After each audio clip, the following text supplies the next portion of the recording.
साप असलेला मुलगा.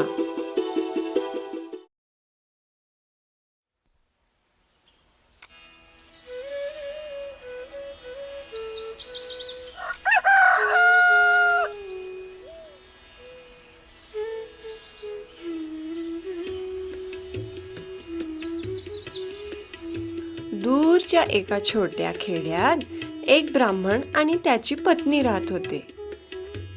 त्यांना मूलबाळ नसल्यामुळं ते दोघे फार दुःखी होते.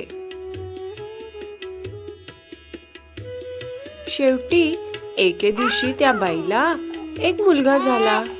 पण विचित्रपणाची गोष्ट ही होती की तो साप होता.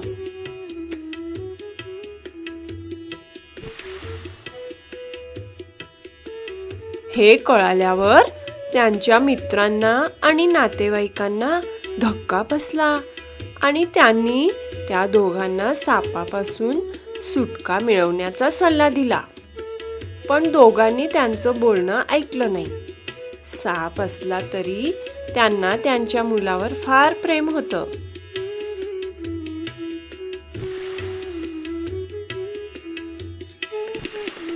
अनेक वर्ष असेच गेले. साप मोठा होऊ लागला होता. आई आता आपल्या मुलाच्या लग्नाविषयी विचार करू लागली होती.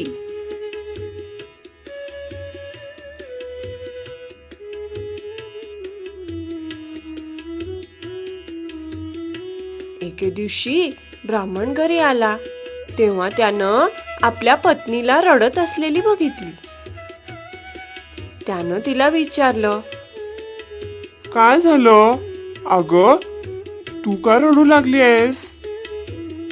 आहो, आता आपला मुलगा लग्नाच्या वयाला आलेला आहे, पण कोणालाही त्याच्याशी लग्न करायचं नाही. त्याच्यासाठी मुलगी बघा ना, पत्नीनं विनंती केली. ब्राह्मण आपल्या मुलासाठी वधू शोधण्यास निघाला. पण जसं कोणत्याही कन्येला कळायचं की मुलगा साप आहे, ती घाबरून पळून जायची.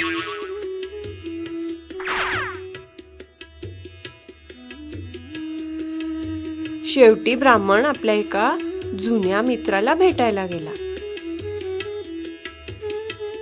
त्याच्या मित्रानं त्याचं स्वागत केलं आणि नंतर त्याला विचारलं, तू ह्या शहरात कसं काय आला आहेस?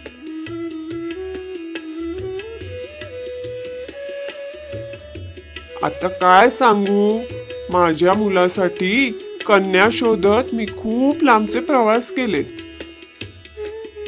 पण ते निष्फळ ठरले. बिचारा ब्राह्मण विलाप करत म्हणाला,